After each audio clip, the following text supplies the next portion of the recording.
So I'm sure many of you would agree it's been a very tough year. So here in the Johannesburg CBD, where these vendors trade for the entire year, tell me that some of them will be going home. If they are, it will be for a very short time. And others say they simply will not be going home at all. Usually around about this time, things tend to wind down here in the Johannesburg CBD, but it's a very different scene this year. There is simply no money. Ruben Taoyatswale from Limpopo has been operating as a barber here in the Johannesburg CBD since 1997.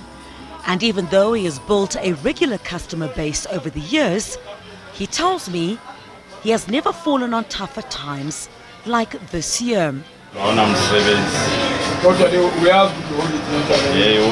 While many prepare to visit their loved ones, he says he can only afford to close his shop for a few days, unlike the usual long leave he takes.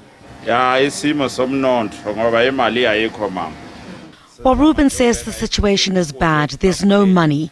He has to put food on the table. He says if he doesn't come here as an entrepreneur, there'll simply be no food. He says he's only closing on the 24th.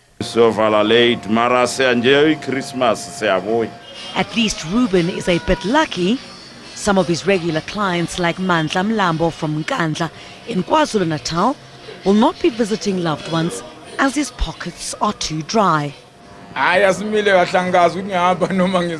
Mandla says no way. There's no money. He says he doesn't even know if he's coming or going. He's just cutting his hair in case there's an opportunity that arises for him to go. Some informal traders like 82-year-old Josina Shabalala from Soweto, who's been selling goods here since 1972, says it will be business as usual throughout the festive season. Josina asks if she closes, what are her children and grandchildren going to eat? She says she is 82 years old and she simply cannot sit at home. So while many may be enjoying some rest and fun times, spare a thought for those who simply cannot afford to do so. Chriselda, SABC News in Johannesburg.